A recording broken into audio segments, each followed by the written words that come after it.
Well, hi, everybody. I hope you are doing well today. We just finished one of the biggest holidays here in the United States, the 4th of July. And for some, one of the biggest eating and drinking holidays of the year. When you are in a diet mindset, every holiday and gathering seems to be the ultimate excuse to eat and drink whatever you damn well want. Doesn't it seem that way? Because when you spend the rest of the year restricting, dieting, shaming yourself, you might feel like you deserve a true holiday from it all, right? And right now, post holiday, you may be feeling like you need to drag yourself back into the game. Maybe do a detox or something drastic to get back on track. I've been seeing this a lot on social media lately, and I'm here to tell you that you can give yourself permission to finally stop doing that. Mainly because, well, it doesn't work, either on a physical level or an emotional and spiritual level. This is diet speak, the eat well, then blow it all cycle that so many women find themselves in. That roller coaster ride of toughing it out and then letting it all go. Is it possible to live any other way? Well, yes, there is another way. And today I wanted to talk about how to completely get yourself out of the diet mindset you may be in and save yourself from one more minute of shame and confusion around food. I am your host, Heather Carey, nutritionist, chef, mom, and a woman who has been around the block with food. I want to open up about real food in relationship to health, weight, and our bodies so that you can make peace with what you eat. Okay, so a story about ditching the diet wouldn't be complete without me telling my story as a clinical nutritionist who finally freed herself from not only the shackles of diets, but the mindset around believing that diets were really the only way to eat. I shared before that I went to cooking school before getting my graduate degree in clinical nutrition, and it was from culinary school that I really learned to get mindful with eating. There is nothing like months of chopping, sautéing, stirring, and tasting different flavors, textures, and foods to get you in touch with eating. We spent hours talking about spices and herbs, slicing pounds of onions, using all our senses to see, feel, taste, smell the delicious flavors, and listen to the sizzle of a mise en place, sautéing in the olive oil when making a soup. Cooking school nudged me to pay attention and really look closely at how food made me feel.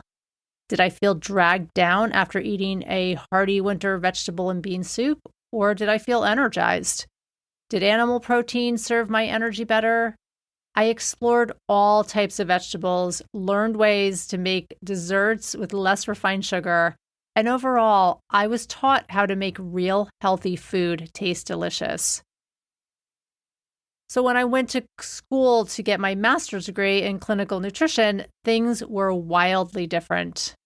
I definitely needed and wanted to know about the science of nutrition. I realized a couple of things, though, when I started school. One was that I was not in cooking school anymore. This education was going to, obviously, be very different.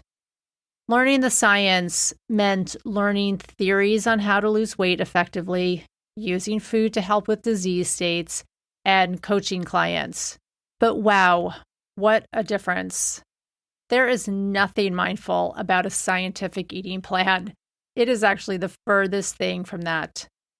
The science took all the attention off of using your senses to really just enjoy food. Instead, I learned about fat grams, types of carbohydrates and proteins, the use of micronutrients and fiber, and how this affects your body. all useful information, don't get me wrong, but not a word about how to take all of these nutrients and turn them into healthy, delicious foods you would actually like to eat. And at the same time, knowing that they were helping you improve your energy, your weight, your moods, and just make you feel good. I'm so grateful I went to cooking school. Almost all of my fellow students didn't have a clue about how to cook, much less boil a pot of water. Many of them came into the program with such rock-solid diet mindsets that you could tell it would be impossible to sway them. I know, because I was a dieter for years. I have eating disorder issues in my family. I get spotted a mile away. So my graduate program was pumping out a lot of nutritionists who could talk to you about what to eat to lose weight, i.e. the diet, and really nothing about how to eat to lose weight. Now, don't get me wrong, the science is so important. Having the information on calories, knowing what a calorie is, being educated on all the micronutrients and macronutrients and how energy works in your body is absolutely necessary and vital. But it is far from learning how to make changes, how to lose weight, how to get your energy back, and how to make peace with what you eat. So when I was starting my own practice, I was determined not to go down that path. I wanted to always show you how to eat, and that started in the kitchen. That's how I was originally trained.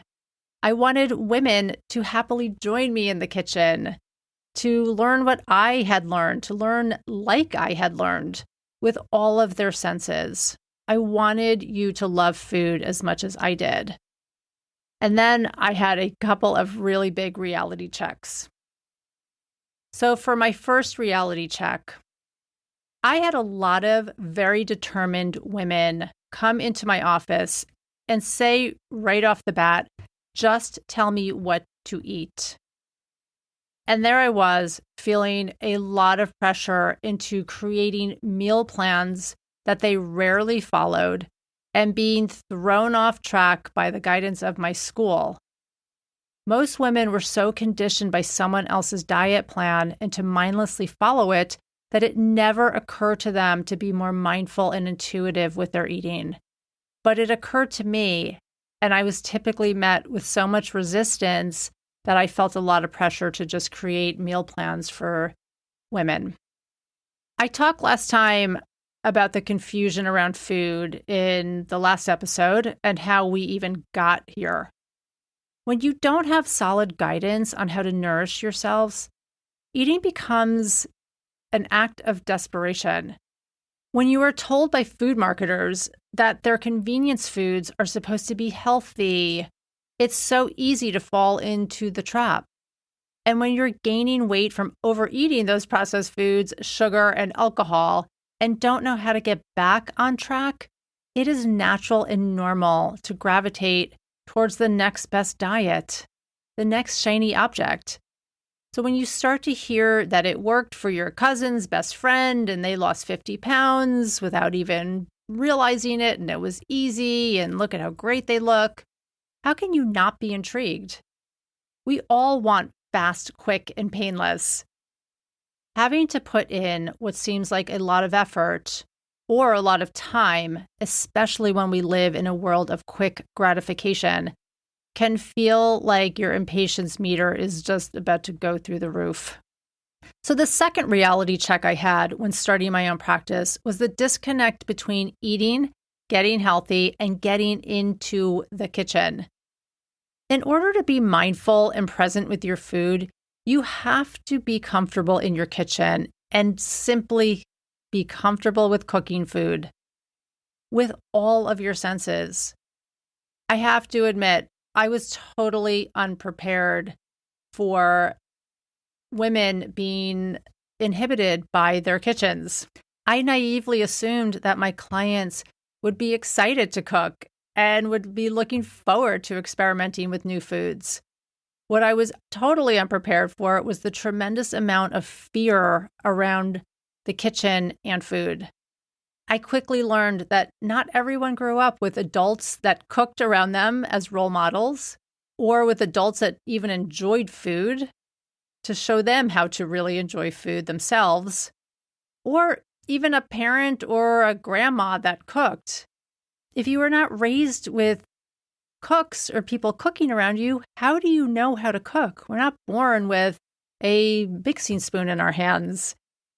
And let's add to that, we women being natural born people pleasers who may or may not have picky kids, a vocal partner or husband who may or may not criticize the way things taste when you cook them. And suddenly you can feel a lot of resistance to getting in the kitchen. In turn, you may turn to your own diet or somebody else's meal plan that you are more likely than not just throwing together food without paying mind to how it tastes, even if you like it or don't like it. You're thinking about following the diet, losing weight, toughing it out, sacrificing, or making separate meals for yourself because you're not allowed to eat what the rest of your family is eating because you are on a diet. This is such a diet mindset. If you feel this way now, I don't blame you one bit. So many of us were raised to not enjoy food and to be on the diet and eat diet food when everyone else gets to eat meals. So as a result, a lot of fear and trepidation can just surround your kitchen. And most important, one of my biggest reality checks was I started to get confused with my mission of helping women. Maybe I had it wrong. Maybe the buckling down on a diet was the way to go. I mean, I knew that I could give women some instant, quick gratification. It wouldn't last long, but I could do it. And after all, I was in the midst of my own mindless eating adventure. And if you want to hear a little bit more of that, just tune into episode number 2 of my food story. I was in the middle of raising 3 kids under the age of 2, running my household, and running my business.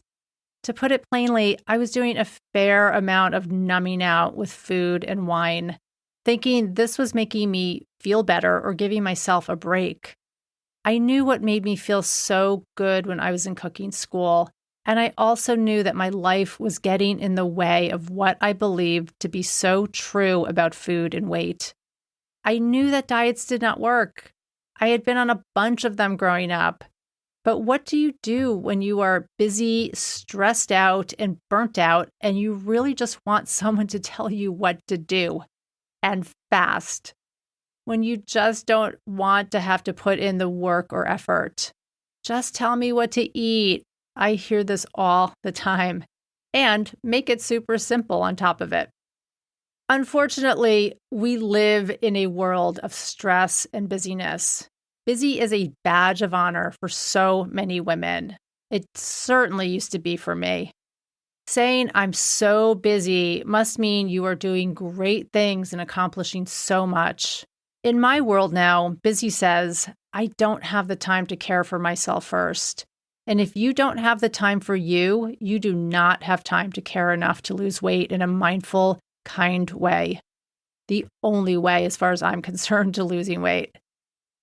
I spent years being on and off diets, waiting for the next holiday, be it the 4th of July or Christmas or really whatever holiday, and lazily floating down that river with everyone else who said yes to drinking and eating whatever they wanted because we had the excuse of the holiday.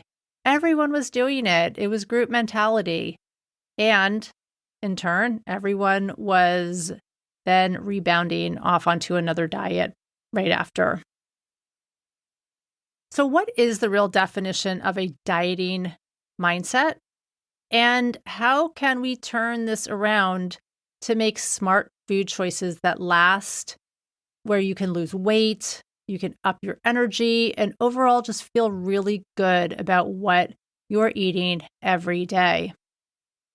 Let's just first talk about the importance of mindset. Okay, just that word. So if you've not read the book Mindset by Carol Dweck, then you definitely should, and I will link it in the show notes. This is a book that has been around for a really long time. I think she wrote the book in 2006. It's been updated since then, but it's really the gold standard for defining what mindset is. You probably have heard it in some way, shape, or form in different versions now, but Carol Dweck is really the creator of this concept of mindset. Carol Dweck is a Stanford psychologist who defined mindset as our ability to influence our lives based on our perceived ability to do so. Mindset falls into two categories, fixed and growth. In a fixed mindset, you may see one solution that is just unchangeable over time. On the other hand, a growth mindset allows you to look at what has worked, what hasn't, and come up with new solutions to a problem. A diet mindset is a fixed mindset. This is why the diet industry is such a big business. Diets teach you one solution to your problem of losing weight and for getting healthy. Follow an unreasonable diet, eat too few calories, lose weight, burn out, and gain it back, and then start again. Think about New Year's resolutions, for example. We make our promises. We're really good for the month if we can even make it that long. And then it's suddenly Super Bowl. All those alluring foods, cheap beer, you're gathering with your friends, maybe for the first time since the holiday, and it's so hard to resist, and you cave. Do you get the point? Diets are a one-lane solution to a superhighway problem, and one route is not correct for everyone. A diet mindset places blame and judges your self-worth. If you failed the diet, you may believe you failed yourself. And let's have a little nutrition science here about diets and how they actually work.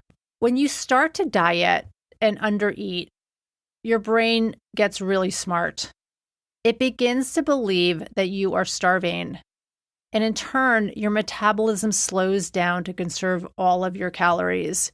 Your hunger and satiety hormones get confused, and you likely start to overeat, not because you are a weak person or you have no willpower, but because your brain wants you out of your self-imposed famine.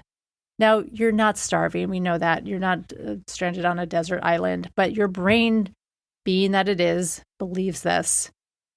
Because your metabolism is slowed down, once you start eating the way that you were eating previously, you will likely end up gaining all of that weight back and then some. This gets confusing because what happened? What went wrong? What did I do wrong? I couldn't control myself. I didn't have the motivation, the willpower, the strength to keep up with the unreasonable diet. But let's talk about the positive things and how we can shift out of a diet mindset to actually lose weight and not gain it back. In my next episode, I'm going to talk about the specific tools I use to lose weight and not gain it back. But for right now, I want to talk about the very first most important step to losing weight, and that is to go into a weight loss goal with a growth mindset. In a growth mindset, your thinking is reset to growing, changing, and learning, to listening to your intuition and what feels right, deeply listening. A couple of things that are drastically different from a diet mindset is thinking what you can add in rather than what you need to restrict. So adding in things like fruits and vegetables, good for you fats, lean proteins, because these foods make you feel satisfied and filled up. Another thing is you might be more open to trying new foods and curious about crowding out more undesirable ones. You feel committed in a good way because you care about yourself and your health, not because you are judging your body against unreasonable standards. You honor and pay attention to your hunger, not your emotions. You stop eating when you are full rather than diet giving time limits on your eating, like intermittent fasting, for example. You recognize your challenges around food and dispute the negative self-talk that we can so easily have about ourselves. You recognize that you are doing your very best, and you keep at it. Most important, when you recognize the type of mindset you're in, you begin to pay attention to the food you're eating, rather than getting caught up in the shiny object and promise of a diet that is luring you in. I hope that this helps to take some of those initial steps that I want to share with you around debunking the myths surrounding this diet mindset so you can make better choices with your weight, your health, and making peace with your body. I have a link in my show notes that can help you define mindset along with a few journal questions if you want to grab that. This will just get you thinking about how to change your mindset. And be sure to tune in next time to get my very specific tools I use for losing weight and keeping it off for good. So until then, have a great week. Please rate and review if you loved this podcast. And bye for now.